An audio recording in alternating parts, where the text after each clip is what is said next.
훈계를 받지 아니함을 인하여 죽겠고, 이런 제목으로 잠언 강의를 이어가겠습니다. 정절과 음행에 대한 경계의 말씀이 잠언에 기록이 되어 있습니다. 지혜와 명철이 없는 자, 결국은 이러한 유혹과 죄악에 넘어지게 될 것이고 인생을 스스로 파탄의 길로 몰아가게 될 것임을 성경은 분명하게 경고하고 있습니다.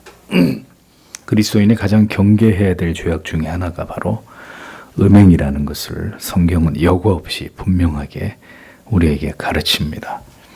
그 발은 죽음의 땅으로 내려가며 그 걸음은 음부로 향하게 된다라고 그 치명적인 결과를 성경은 엄중하게 우리에게 경고하고 있습니다.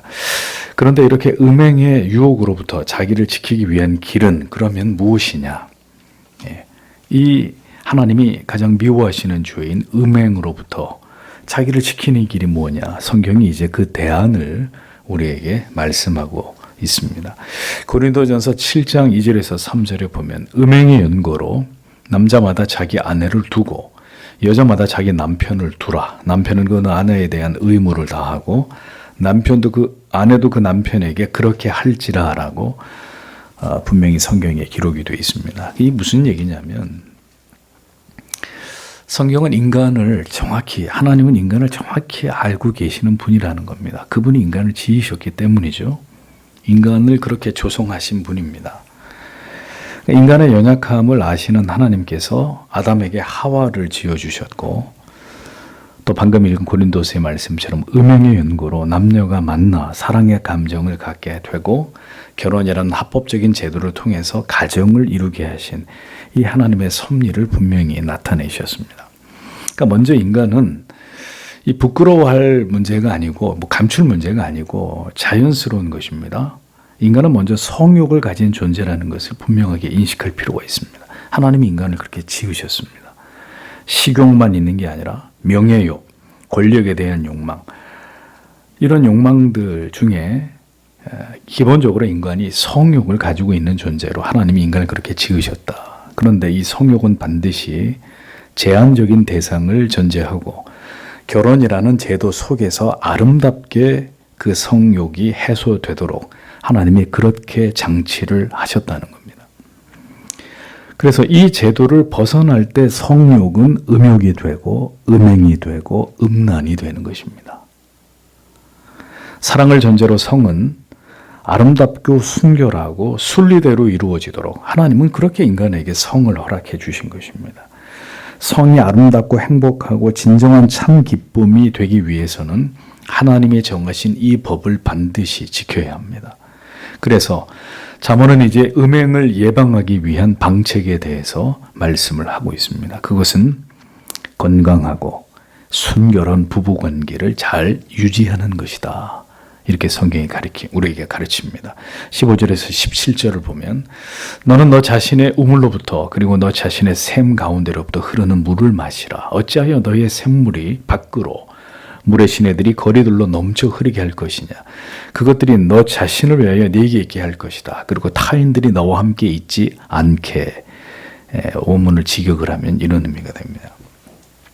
사도 바울은 고린도전서 7장 8절과 9절에서 미혼자들과 과부들에게 먼저는 독신을 권하면서 그 다음에 정욕을 만약에 절제할 수 없다면 혼인하는 것이 좋다고 분명히 말했습니다. 그래서 여러분 분명히 아셔야 될 게 성적인 욕구 자체가 죄가 될 수는 없습니다. 자, 문제는 뭐라는 거예요, 그러면? 그 대상이라는 거죠. 그 대상. 성경에 내 우물, 내 샘은 모두 아내를 은유적으로 표현한 의미입니다. 너는 내 우물에서 마시며 네 샘에서 흐르는 물을 마셔라. 응? 그러니까 아무 우물이나 가서 물을 길러다 먹으면 안 되고 아무 샘에서 떠먹으면 안 되고 내 우물에서 물을 마시고 내 샘에서 흐르는 물을 마셔야 된다. 이렇게 대상을 제한하고 있다는 거죠. 즉 성적인 즐거움의 대상을 아내와 남편으로 제한시키고 있다는 것을 성경이 분명하게 명시하고 있는 것입니다. 성적인 유희의 대상은 음녀들처럼 혹은 음란한 남자들처럼 무분별한 대상이 될 수 없음을 성경은 엄히 말씀하기를 내 샘물을 집 밖으로 넘치게 하거나 내 도랑물을 거리로 흘러가게 하지 말라고 또다시 은유적으로 표현을 하고 있습니다. 그러니까 결혼이라는 합법적인 테두리를 넘어서 남녀가 성적인 쾌락을 즐기는 것은 분명히 말씀드리건대 그것은 성경이 죄악이라고 정의하는 것입니다. 죄입니다. 시대가 바뀌었어도 하나님의 말씀은 절대로 변할 수 없습니다. 그 물을 내게만 있게 하고 타인으로 더불어 그것을 나누지 말아라 라고 분명히 말씀했습니다. 그러니까 부부간의 사랑은 오직 그 부부만의 것이다. 그것을 다른 대상과 함께 하는 것은 음행이다. 그런 뜻입니다. 죄악입니다. 한평생 사랑의 대상은 오직 한 남편과 한 아내이어야 합니다. 성경이 허락하는 이혼 이후라도 사별 전까지는 성경이 재혼을 허락합니까? 금합니까? 금하고 있지 않습니까? 그러니까 이 법을 어기고 음란한 삶을 살아갈 때 그는 필경 멸망에 이르게 된다고 성경이 말씀합니다. 자, 성도라고 하는 사람이 만약에 지금 교회를 다니면서 세상에서 한편으로 그런 삶을 살고 있다면 반드시 교회에서 내쫓아야 됩니다. 젊으니까 얼마든지 그럴 수 있지 않느냐. 젊음의 그 혈기왕성한 그 욕구를 뭐 어떻게 하겠냐 그러면 젊으니까 그럴 수도 있지. 이렇게 생각을 하면 그 생각은 거듭나지 않은 자의 생각이나 유기된 자들의 생각입니다. 부대약하고 음란한 이 시대에 순교를 지키고 결혼의 언약을 깨뜨리지 않는 그런 성도님들이 분명히 되셔야 할 것입니다.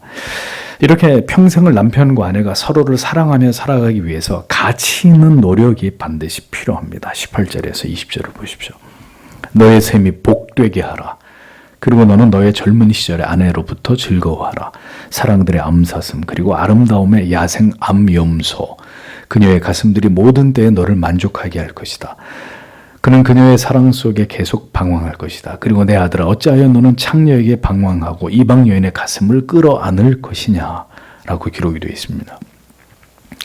자 보십시오. 평생을 그러면 남편이 아내가 남편을 사랑하면서 살아야 되는데 그게 저절로 되느냐?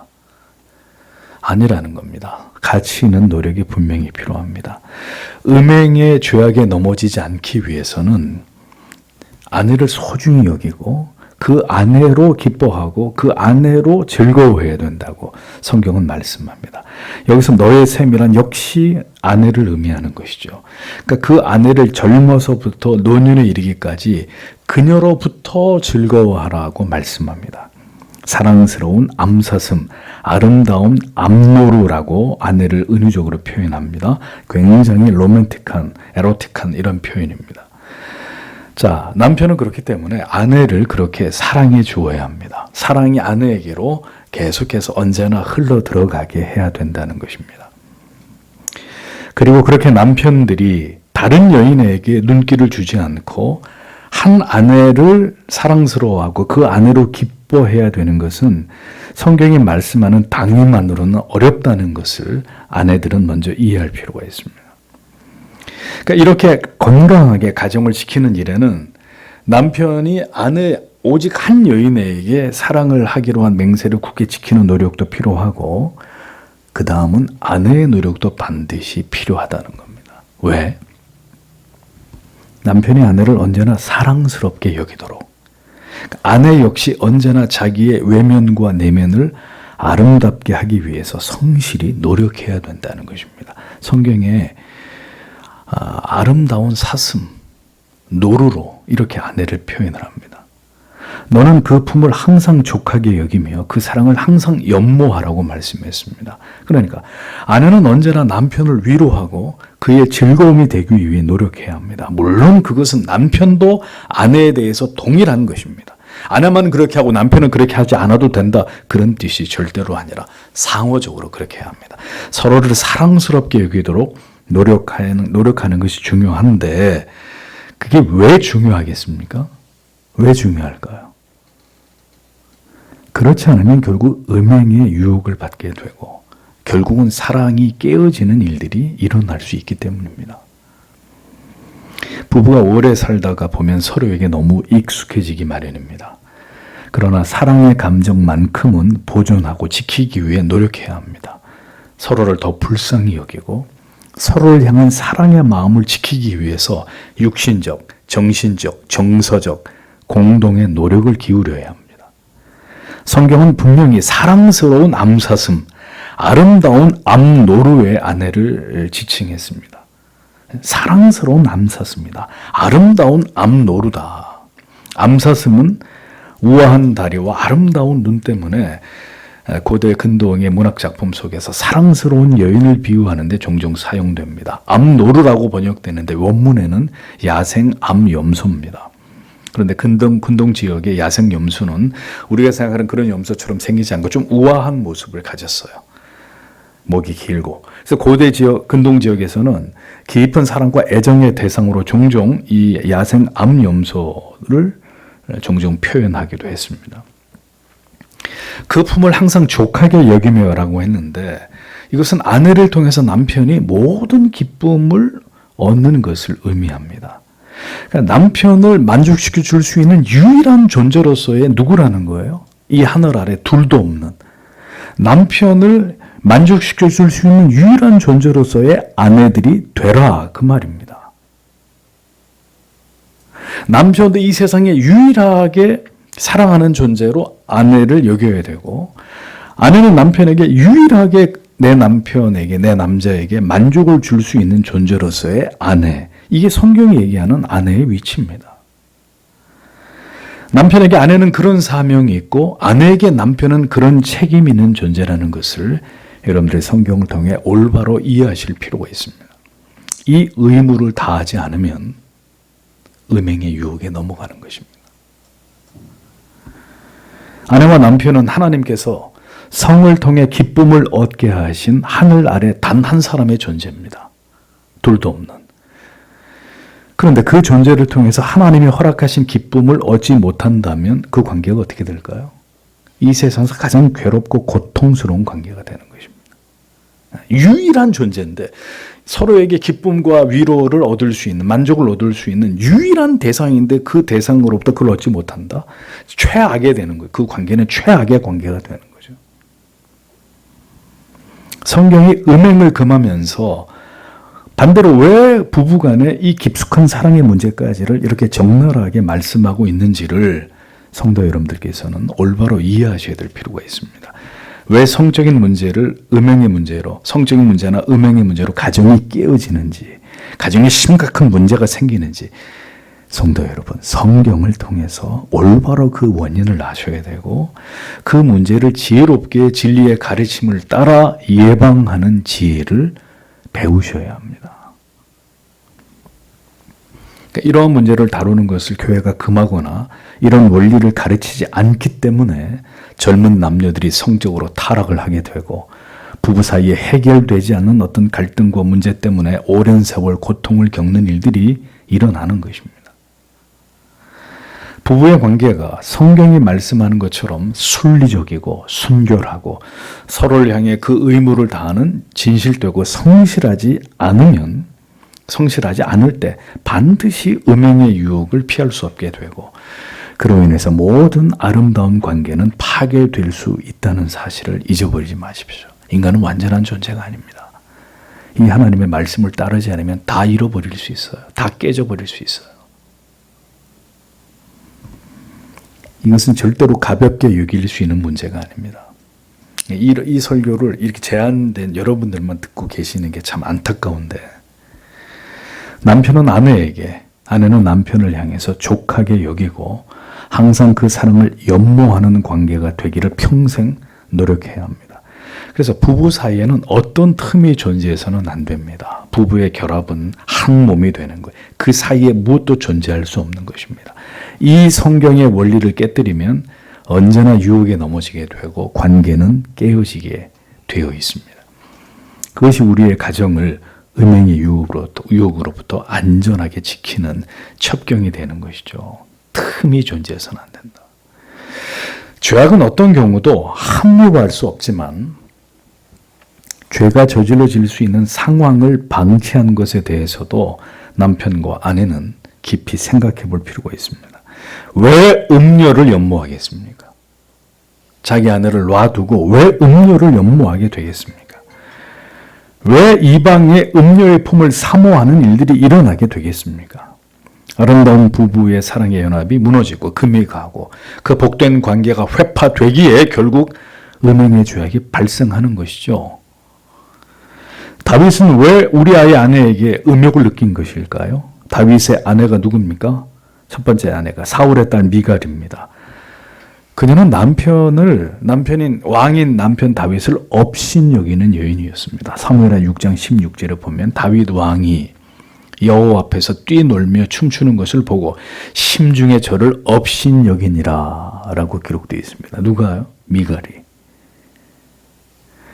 자신을 업신여기는 아내 미갈에 대해서 다윗은 이렇게 말했습니다. 사무엘하 6장 21절에 다윗이 미갈에게 이르되 이는 여호와 앞에서 한 것이니라. 저가 네 아비와 그 온 집을 버리시고 나를 택하사 나로 여호와의 백성 이스라엘의 주권자로 삼으셨으니 내가 하나님 앞에서 뛰놀리라.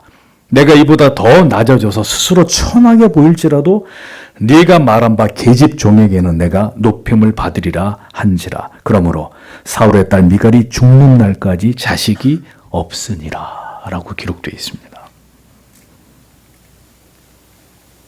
자기를 업신 여기는 미갈. 다윗은 그녀와 죽을 때까지 잠자리를 하지 않았다는 얘기입니다. 자신을 업신 여기는 아내의 품에서 다윗이 행복과 사랑과 만족을 얻을 수 있었을까요? 그러니까 다윗 왕의 간음이라는 그 일탈의 책임이 그녀의 아내인 미갈에게도 일부분 있다는 것을 우리는 간과하지 말아야 됩니다. 사랑의 연합과 결속이 무너지면 결국 음행의 죄악에 패배하게 됩니다. 우리는 이 진리를 기억해야 합니다. 21절에서 23절을 보십시오. 왜냐하면 여호와의 눈들이 사람의 길들 앞에 있고 그의 모든 길들을 평탄하게 하시기 때문이다. 그 자신의 악들, 그것이 사악한 자를 사로잡을 것이다. 그리고 그가 그의 죄의 굴레들에 붙잡힐 것이다. 그는 훈계 없이 죽을 것이다. 그리고 그가 그의 많은 어리석음 중에 방황할 것이다. 라고 기록이 되어 있습니다. 음녀를 멀리하며 결혼의 아름답고 순결한 가치와 서로를 향한 의무를 지켜서 아내와 남편의 대의를 다하는 것이 너무도 중요한 그 이유를 설명하기를 이는 사람의 모든 길을 여호와 하나님께서 모두 지켜보고 계시기 때문이다 라고 말합니다.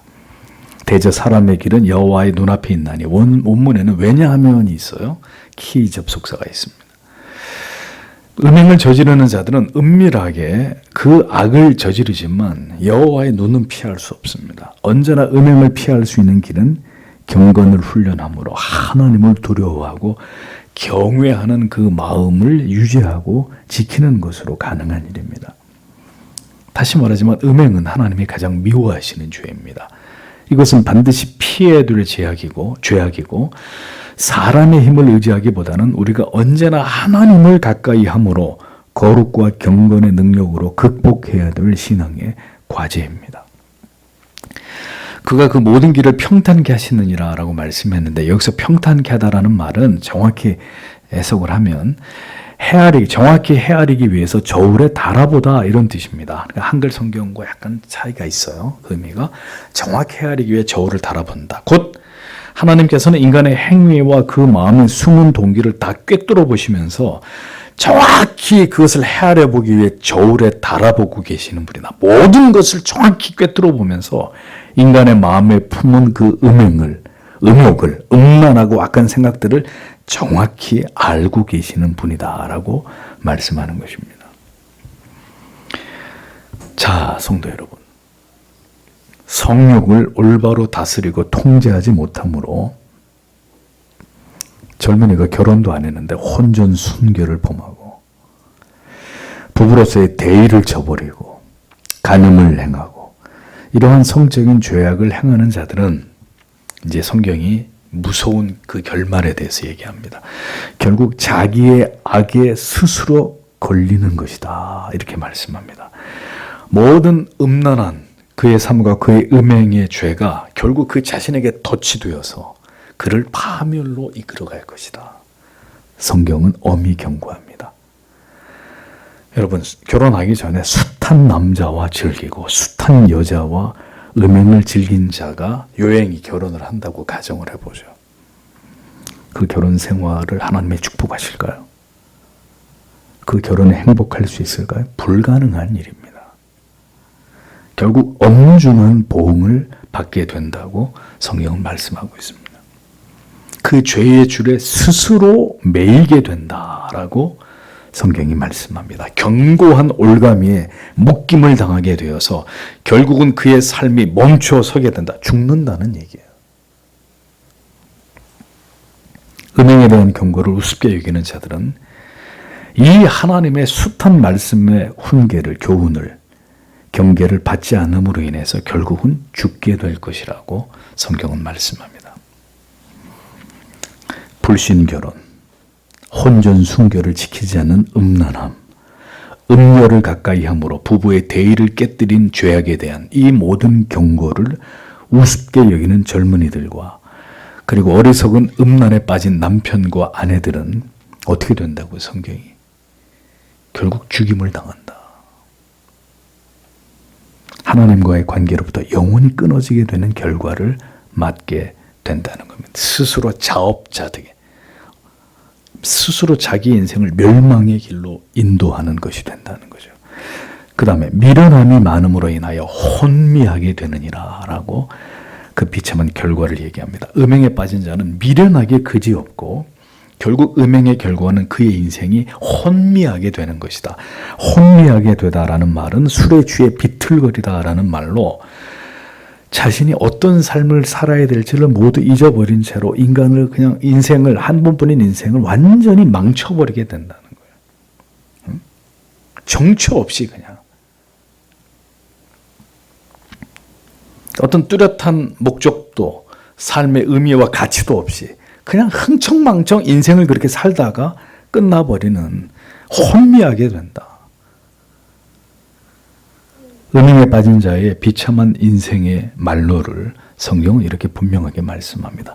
그렇게 해서 음행에 빠져서 그렇게 살다가 죽으면 그 자는 택자일 리가 없는 거죠. 거듭난 하나님의 자녀일 수가 없는 것이죠. 음행을 저지른 자의 인생에 진정한 사랑해 주는 행복은 깃들지 않습니다. 그에게는 죽음과 그리고 방황하며 전혀 갈 길을 찾지 못한 채로 허송세월을 하게 되는 비참한 인생만이 남아있을 따름입니다.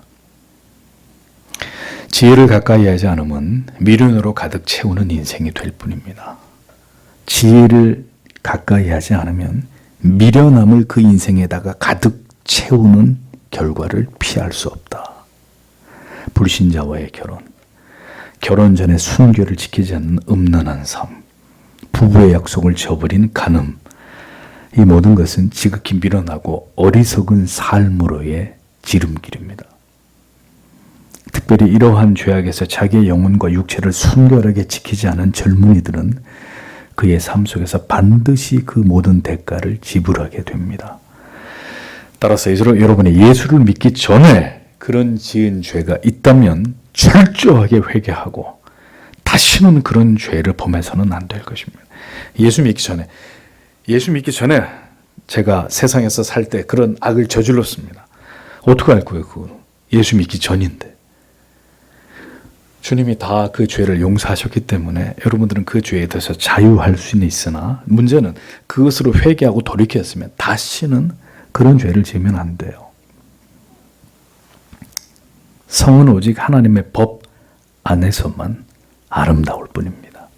하나님의 계명과 명령 안에서만 지극히 행복하고 인생에서 기쁜 위로와 즐거움과 축복이 될 뿐이라는 것을 잊어버리지 마십시오.